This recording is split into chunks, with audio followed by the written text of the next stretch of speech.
Well, hello again, everyone, and welcome to our latest webcast that we're bringing you from Travel Weekly. And I'm thrilled to be joined today by Paul Beale, who is Senior Director of UK Sales at Regent Seven Seas Cruises. Probably one of the nicest jobs in the industry, I reckon, Paul. I love it. What a fabulous product to represent, and what a fabulous industry that we represent as well. So, no, it's great to be here. Thank you for your time, Lucy. Wonderful. Yeah, well, there's a reason why we're getting together today. I know you've been on some of my calls before for clear events and things, but this is all about Regent because you have a ship launching and you never do this in an understated way. You've got a fabulous, fabulous new ship, Grandeur, coming, and we're here to talk all about it. So is everything all ready? Are you near there or thereabouts for it to come into service? Everything is all ready. It's we're going to be on board next week. We've got a preview sailing from the 15th to the 18th of November. We've got a number of our UK trade being on board. So I can't wait to showcase her to the trade, but also to see her for the first time myself as well. So we've seen all the pictures, we've seen all of the the CGIs to where they are, and we always present her better than the CGI kind of images. So we really, really can't wait to get on board and see what she's like in person. Now, of course, the third in a series, you've had Explorer and then Splendor and, of course, Grandeur now. And every single one, we've said it's the most expensive, most luxurious ship in the world. Does Grandeur take it up another notch, or is she identical to the others? What are we expecting? No, absolutely. So Explorer, that was the most luxurious ship ever built. Splendor in 2020 was luxury perfected. And then, of course, we're now on to Seven Seas Grandeur, which is a heritage of perfection. So we perfected it over our 30 years of luxury expertise, and we can't wait to present it to the trade as well. As far as the actual ship itself, they are sister ships to the predecessors. We've obviously got a few surprises in there and a few extraordinary things that we're going to be presenting. The art on board is absolutely fabulous. A whole new array, multi-million dollar exhibition, effectively, that we're presenting, which includes a huge amount. That's a big thing for Regent, isn't it? Your customers, your guests, they absolutely love the art on board, and it sounds like this is taking it to a next level. It is. Well, we know this from our consumer research. We know what our guests like. We know they like their destination immersion. We know they love their art. So this is why we put so much into their art on board as well on Seven Seas Grandeur and on the other vessels as well. But this one really is a pinnacle of the of all the experience we've had together. Yes, well, so much so. Of course, the godmother is from the art world or a descendant of. So Sarah Fabergé is going to be naming the ship, which is very exciting. And you've had an incentive running for UK agents as well concerning Fabergé. Tell us about that, Paul. We have. Well, so she is the great granddaughter of Peter Carl Fabergé. So she really has got that heritage of perfection as well there. So we've got a Fabergé pendant worth £7,500, which our travel agents can win. All they need to do is book a 2024 booking by the end of November. So we've been running it from the 1st of October. By the end of November, and they will be in the chance to win a £7,500 Fabergé pendant, which is beautiful. We'll do a draw to make sure. We're going to do a live draw on our Regent Trade Facebook group so that we can see, who's there, how it's going to take place. It'll be very fair. So we really can't wait to be awarding that. But again, the reason we got her on board, so she is the godmother, but we've also got on board a Fabergé egg, which is the first Fabergé objet d'art to ever reside at sea. It's going to be very special. I cannot wait to see it. Our travel agents getting on board next week. We'll see it for the first time. Where will it be? Is it in like the atrium? It is, exactly. Wow. As soon as you walk on there, it is going to be the centerpiece of our art exhibition. So it's going to be the centerpiece right there in the atrium. Very well guarded, very well secured there as well. Don't go near it, Paul. Don't knock it over. It's very sturdy. I made sure of that as well. But no, it is. It's going to be incredible to kind of see that there. But one of many, many things within the art collection. We've got 3 Picassos on board. We've got a 40-foot tapestry of an enchanted tree. We've got a glass cherry blossom tree at the entrance to. Oh, that sounds lovely. The art sculptures on board are incredible. And also, we're launching a new Regent Seven Seas app. And on the app, it has augmented reality. So you can approach each of these art objects, and it will give you a visual film that you can watch and can see about from the contemporary artists. And when they talk about how they've created these wonderful paintings and sculptures that you will see as well. So it really is fabulous, and all supported by Starlink. So we've now had Starlink on board Seven Seas Mariner, and 70th grandeur. So the Wi-Fi is going to be fabulous and it'll work seamlessly, of course. Absolutely amazing. Brilliant. And back to the agent incentive. I mean, you said that's been running since October through November. Have agents been really inspired by it? Have they got behind it, Paul? Absolutely. We've got a huge list they're already entering at the moment. We also have a £100 Amazon voucher incentives for any 24 bookings in the Med and Northern Europe at the moment as well. So we really are looking to make sure that our agents are engaged and really want to interact with us. And we may be increasing that during the launch of 70s Grandeur. So watch this space when we're there as well. Paul, you're such a tease. When will we find that out? That's next week then, when you're, because you're on this sailing first from the shipyard, presumably before she goes to her naming. Correct. Yeah, we're sailing from the shipyard down to Dubrovnik, a day in Dubrovnik to trial our inclusive unlimited short excursions. Have to plug those, and then of course we'll be up to Trieste where we'll finish as well. But we'll be launching that. But let's see when that happens. We've got to come back and find out. Okay, we like that. But it does feel, Paul, like you've been doing lots to engage the trade this year. I mean, obviously back in June you launched your incentive. Now I've got to say this right, not easy. Sell 3, sail free.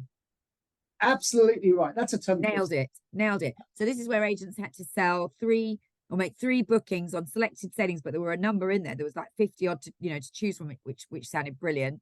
And then they got to sail on one of your ships, which we all know is the best way for them to completely understand what it is and the Regent USP. So has that been good? Have you got lots of agents on board? Absolutely. I've got agents that are texting me, emailing me on a daily basis, because a lot of them are taking those now.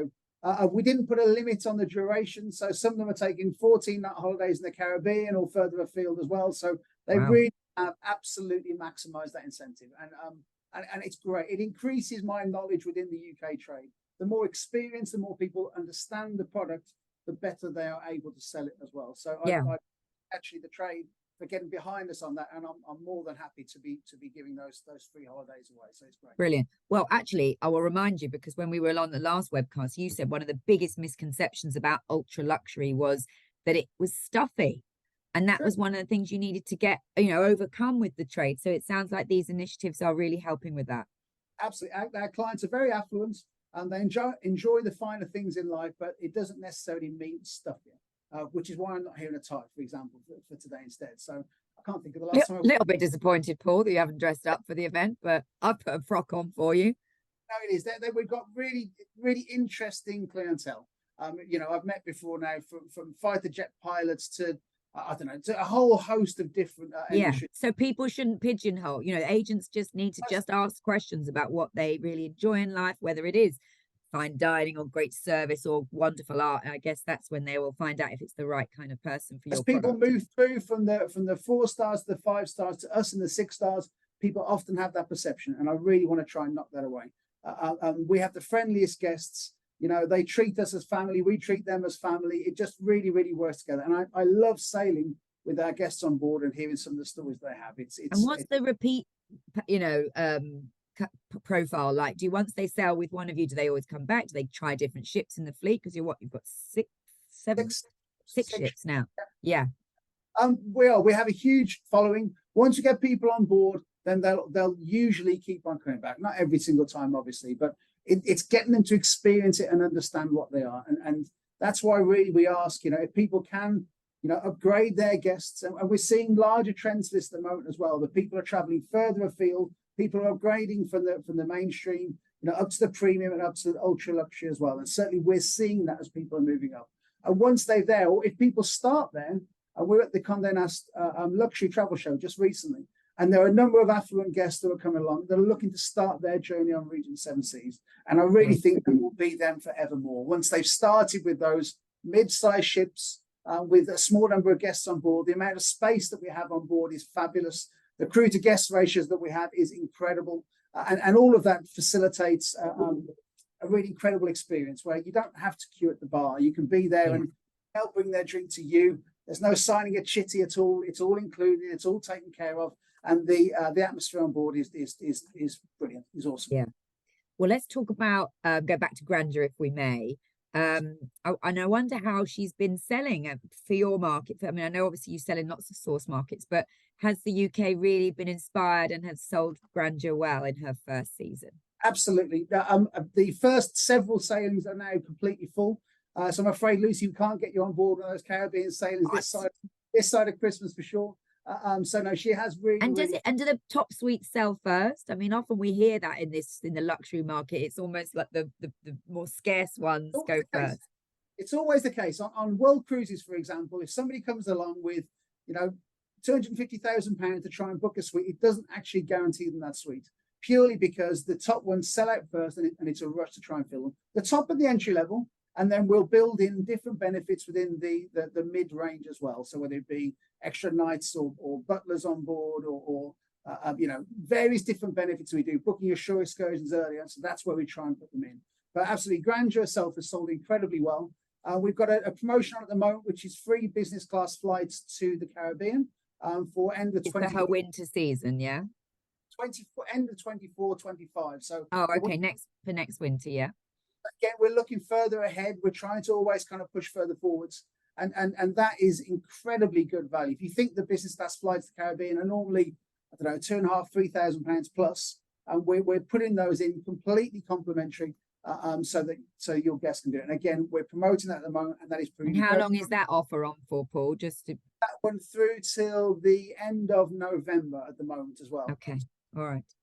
It's capacity limited by the number of business class seats.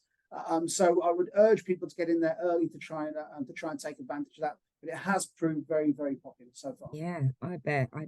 All right, well, that takes up to the end of November, but you. For those on Grandeur, I should say as well. Sorry, say again. Sorry. Sailings are on Grandeur, so it's 7 business class and a handful of others on the other ships as well.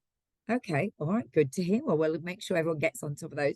And I was going to ask you about Wave, I guess, moving into next year, and not what your plans are, I guess, for Wave, but maybe for the whole of 2024 with your agent partners. You know, obviously Grandeur will be here then, but you can't take your foot off the gas. I guess there's, you know, got lots of capacity to fill. So what are your plans for your trade partners going to be? We're all mapped in now for the next 12 months. We know what the campaigns are. I can't tell you what all the campaigns are for right now. So we're strategically planned in where we need to be. Obviously, there'll be a few adaptations when we need to. We need to kind of zig and zag a little bit where we need to. But certainly that's all planned in. Wave will be exciting as ever. It's often a very strong part of our yearly plan. Along with launch again, you know, we book 18 months, 2 years out at launch time, which is usually in the summer periods. We move the months a little bit as well. We have various exotic campaigns. This year we've done free add-ons to go to Iguazu Falls, to Angkor Wat, all these extensions to make sure that our guests truly immerse themselves. So this is like a stay before they board the ship. Correct, exactly. The worst thing you want to do is to fly into Rio and not see Rio. You sail straight out of there. Why would you want to do that? It's a bucket list. And is that a real trend? Are you seeing that that's much more popular with people? I guess what they want to fly once and do everything. We all know the years that we've had over the last few years. People want to travel further and see as much as they can. Use those bucket list destinations and really get to see behind the tourist veneer. And again, this is what our included shore excursions do. You've usually got probably half a dozen excursions in every port. They can do adrenaline excursions, cultural excursions, cuisine excursions. I'll give you one example recently in Harvest Caye. One of our travel agent partners, I won't name her here, came back from a splendid trip. And she went on a jet ski safari, first of all, in the morning. Never been on a jet ski before. She went on a parasail at lunchtime, and she went on a deep sea fishing trip in the afternoon, all included. And she had said literally it was the best day of her life. So it's a really great way to emphasize what we can do and what you can see at these different destinations. Well, I mean, and that is certainly not stuffy. You know, if anyone is thinking that ultra luxury cruising is just, you know, not for them, I think that gives a great example of how active and adventurous it can be. So, all right. So campaigns, well, we can't tell us all about them, but you are anticipating a strong wave, because obviously it's not been back to how it was pre-pandemic so far, has it? But do you think this year will be, you know, a bit more normal and back to that kind of really strong couple of months at the turn of year? With where we are, we've had a fabulous year. You know, Grandeur really, we've been selling her now for a year and a half. It's been brilliant to sell her. We just can't wait to get on board her and to see it. Yeah. But also to remind people as well, Channel 5 documentary, if people get the chance, the most expensive cruise ship at the moment on Channel 5, I think it's 10 o'clock on Channel 5 on a Friday evening. Just watch that and you can see for yourselves what the quality of the product is that we have. it's got a few personalities on And that there. is that a good tagline for you to? It doesn't put people off by thinking it. Is it like you're reassuringly expensive? Are you like you like the May yeah not be my first choice, but again, when you let a television crew on board, you know that they have editorial control of where they are. However, you know, we are great value with what we offer, yeah? and actually that grabs people to watch it. So the viewing figures on board on the television program have been incredible, And and that so helps that's what travel agents, does it? Because people then come in, they've seen it, and they come in and they ask about it. yeah, leads awareness. We look at all our website metrics on that. Every metric, every single time it goes on board, it goes to the roof. So it's a brilliant way to get to millions of people. Because generally speaking, we're quite niche in who we're trying to speak to. But Yeah, that's yeah. the occasions that we can possibly do, and it does really help to spread that word further. And Paul, as you're bringing on new ships and marketing them through these different ways, are you finding you're working with new agents as well? I mean, are your partners the same but doing more business, or are you actually starting to find new partners out there in the trade? We have a wonderfully eclectic group, whether it goes from retail to online specialist to daily mail to mail specialist to press specialist to independent high streets. It comes from all over, and that's the great thing. That's again the eclecticness of our agent clientele that we work with as well. So often we will push out and send the message, and they'll walk into the agencies. We have an incredible onboard proposition as well, so that when they travel on board with us, we guarantee it goes back to the original agent again. So If they rebook on board, then the original agent. Okay, good. Easiest booking they've ever received because it comes back again directly to them, straight to them. So yeah, I've worked in the UK trade now for 20 plus years. No, you don't look old enough, Paul. I remember my first conferences with you there, Lucy, as well. So no, it is, and it's the breadth of people that we know, and we it's great to work with them all. Yeah. No, it's good, and it's fantastic that all sorts of agents can find. People might not think they've got clients that can afford the most expensive cruise ship in the world, but I think what you're saying is people just need to ask because they probably all got those clients somewhere, special occasions or. One of the most important jobs, which I think of, is if a travel agent partner can upgrade their guest holiday, but without making them spend much more. And that's what they can do. If they can connect what they spend normally up front for a cruise only booking, and then what they spend on board, it's not what they spend to get on the ship, it's what they spend to get off the ship. It's a fairly well used term. But with us, it's absolutely true because what they pay to the travel agent up front, commission is all they pay, and the commission. Yeah, you're right. The agent earns the commission on the whole fare.